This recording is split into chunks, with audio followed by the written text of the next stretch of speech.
company comes back and says, oh, we told you we were going to pay you $2.50. No, we got to take back that $2.50. We're not going to be able to pay you that.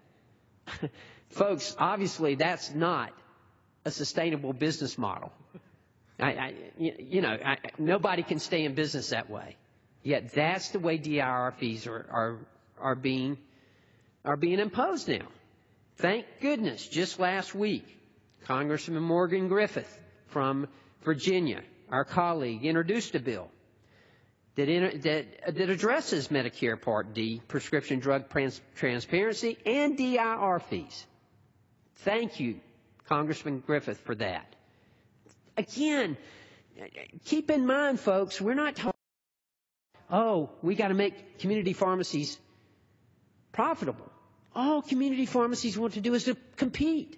We just want to have the opportunity to compete on a fair, level playing field. That's all we're asking.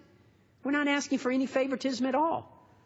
Yet when you've got an insurance company that owns the pharmacy, that is obviously a conflict of interest.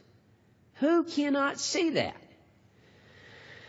Again, Congressman Griffith has introduced this bill, and it's a great bill. These DIR fees, big unknown for pharmacists, as I mentioned, they can sometimes total up to thousands of dollars per month, and they can significantly complicate what your net reimbursement is going to be to cover your cost. In fact, in a recent survey, nearly 67%, almost two-thirds of community pharmacists have indicated they don't receive any information about when those fees will be collected or how large they will be. Two-thirds of the pharmacies here.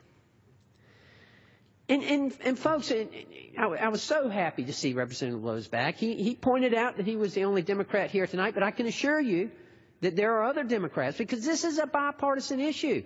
Listen, when you go to get a prescription filled in a community pharmacy, they don't ask you if you're a Republican or a Democrat. They could care less. All they know is you're a patient. And we need to take care of that patient. And that's what we're trying to do. There is another bill that I want to touch on here. It's a very important bill. And it is one that has been introduced by another good friend of pharmacy, Representative Brett Guthrie from Kentucky.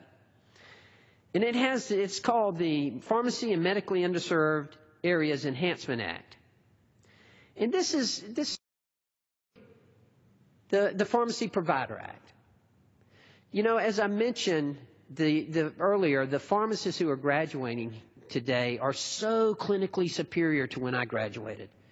And Congressman Scott, I believe, mentioned earlier about, the things that pharmacists are doing now, flu shots, immunizations, all of those things that pharmacists are able to do. Pharmacists are the most accessible healthcare professionals out there.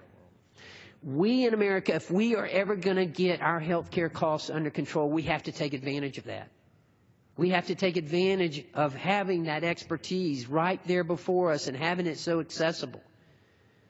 Representative Guthrie's bill, the Pharmacy Provider Status bill, will give us the opportunity to reimburse pharmacists for those clinical services that they are capable and that they are currently providing. This is something that needs to be done under Medicare Part B. I mentioned Congressman Griffith and what he's done, and it really has been a blessing. Then Congressman Brett Guthrie and what he's done, and Congressman Collins and what he's done. All of these things are very, very important.